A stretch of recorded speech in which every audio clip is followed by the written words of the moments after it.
Hello everyone, my name's Ash or Brom18, whichever you prefer. Welcome along to another video here on the channel. If you're new, please make sure to hit the subscribe button and ring the bell so you get notifications every time I upload. In this video today, I've decided that I'm going to start a kind of mini series of me going through and explaining all the different custom tactics in FIFA, because you know, I replicate a lot of real tactics. I do a lot of tactics videos for FIFA on this channel, and I get tons and tons of questions from people kind of asking the difference between different things, what certain instructions mean, certain tactical instructions mean, etc. So I thought today we're going to start that mini series, and I'm going to talk about all the defensive player instructions that we're going to go through and explain what they do, what the differences between them are, and when you should and shouldn't use them. Before we get into that, just a quick notice, please do go and check out my brand new podcast. It's a video games podcast. Me and my pal are doing it. You'll find the links all down below in the description. We start off with the first episode of our top 5 favourite video games of all time, so I think it's something that you guys might really enjoy. And also check out my Patreon. On there you can get access to lots of great perks, including exclusive tactics videos that I don't do on the channel, my FIFA 23 custom tactics package with ratings and deep dives on every real tactic that I cover, as well as behind the scenes videos, early access, access to the Discord server, and all that good stuff.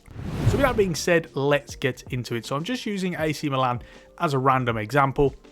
And we decided to do the 5-back because that's where I can show you all of the defensive instructions. And today we're going to go through the goalkeeper and the instructions of all of the defenders as well and explain them. So first things off, with the goalkeeper, what is the kind of difference between balance, comes to crosses, cautious with crosses? This one's fairly explanatory. I don't need to go in this one too much. Now, cautious with crosses, naturally you're going to find them. They're never going to come out. When the opposition do cross the ball, they're going to stay on their line, and very much it's going to be down to you to kind of deal with that situation. Balanced is very much the same as cautious with crosses in the game. So if you're going to do one or the other, it doesn't make a difference. I'll be honest with you, the keeper's still very much going to be quite cautious. Now, comes to crosses is a little bit better. You'll find the keeper coming off his line a little bit more when the opposition cross the ball, and he's coming and claim that. And I always say in my tactics videos that you should use this because it simply relieves pressure off you of trying to deal with that crossing situation, trying to head it away. You'll find it much easier, and the keeper will come out more and kind of be more aggressive and look to claim the ball. You can obviously also manually do that with kind of the pressing the left analog stick in or using Y, etc. But this does just help you. Saving outside the box, naturally, are you going to want your keeper to kind of run out of the box and be a sweeper keeper?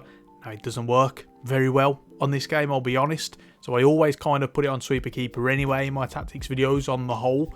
But really, they don't do a whole lot. You're generally going to have to manually control this.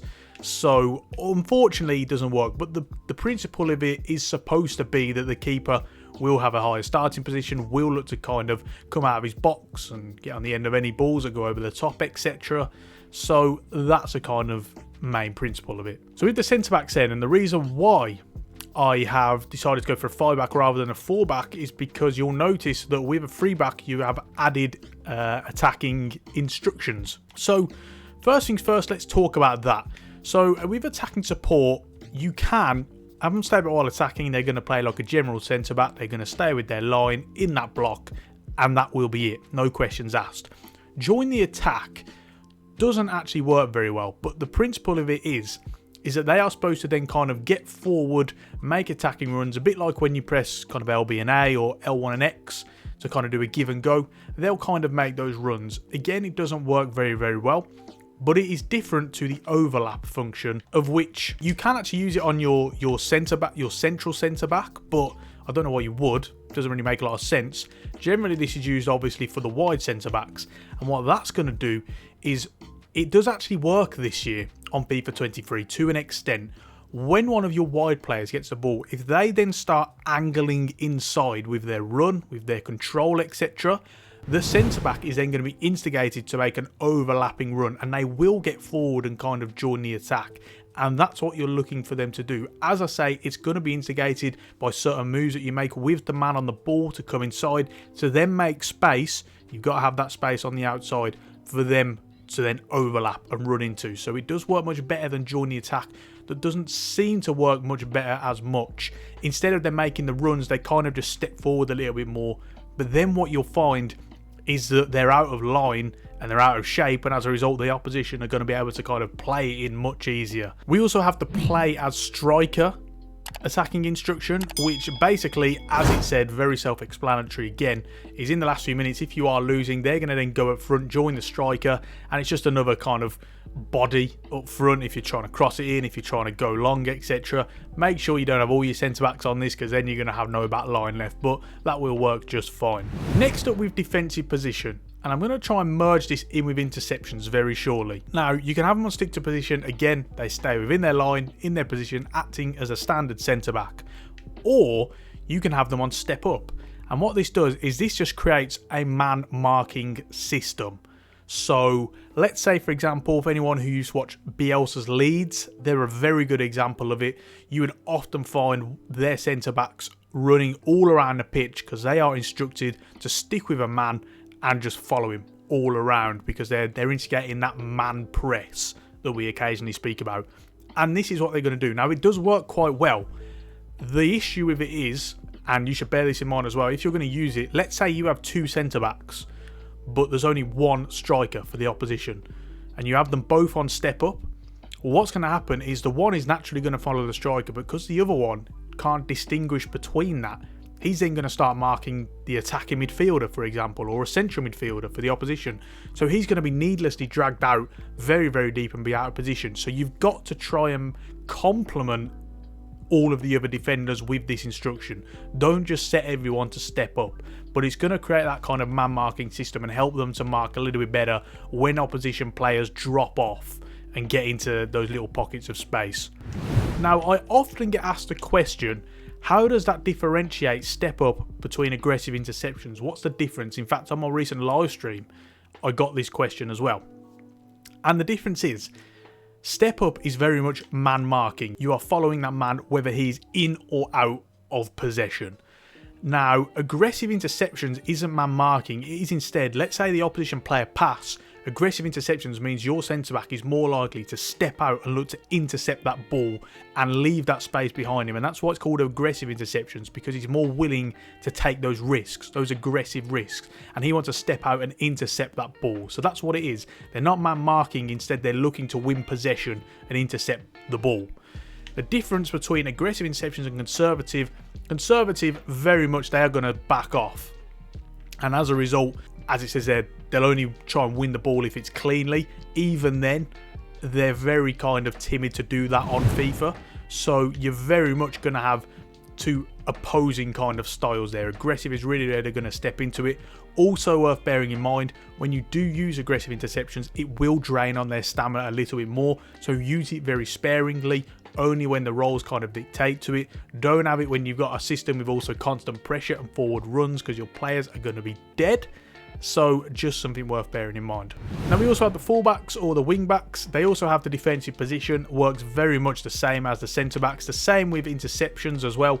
Those principles are exactly the same. You've also got the run types and the attacking runs. Naturally, these guys are very self-explanatory. Attacking runs, they're not going to join the attack if they have them on stable while attacking. If you have them on join the attack, they're very much going to look to support it if and when they can. Just also bear in mind that if you have it wingbacks or fullbacks, that also differentiates as well. Wingbacks are more attacking. They do get wider. They do get further forward. So that's something also worth bearing in mind compared to the fullback role. And it's something that we do kind of look to include in our tactics videos as well. With balanced, it's very much more based on their work rate and the actual tactical instructions more than anything. So if you do have a player on balanced attacking runs, but he has low attacking work rate and it's kind of a slow build-up tactical system, naturally he's not going to get forward very often. So that's also something worth bearing in mind. When you use things like balanced, it's very much more based around the tactical instruction and also the player's kind of stats and work rate. With the run type, naturally you've got inverted and overlap. Inverted means they're going to kind of offer more support to the central areas. It works a little bit better this year compared to last year. If we look at the likes of, say, João Cancelo or Kyle Walker, for example, who often are trying to invert and act as extra central midfielders, What you will find is it replicates it a little bit better this year on FIFA 23. Not brilliantly, but they will kind of drift into the central areas a little bit more, as opposed to overlap, where naturally they're going to look to try and get round the kind of winger or wide midfield or whatever you have, and look to get past him in the wide areas. Mixed, again, depends on the tactical instructions. How wide is your system, for example, in the attacking phase? What do you have in terms of wide midfielders? Do you not have wide midfielders? Are they the widest on the pitch? In which case, naturally, they're always going to be overlapping. And also the position. If you've got them a wing back, having them then on inverted is very strange, a little bit counterproductive. So do just bear that one in mind as well. Generally, it's going to be based on that position as well as the tactical instructions. So that's just about it for this one then, guys. If you have any questions whatsoever that I maybe didn't answer, then please do not be afraid to get at me in the comment section down below. I'll do my best to answer all and any comments that I can.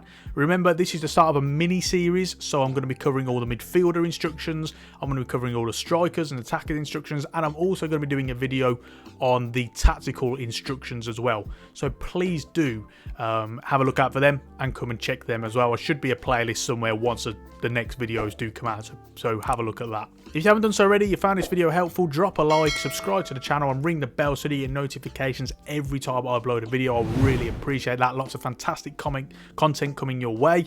Also check out my Chelsea career mode that is currently ongoing. Really getting into it now. We're about to start the second season, so it's a lot of fun. I think you guys will really enjoy it.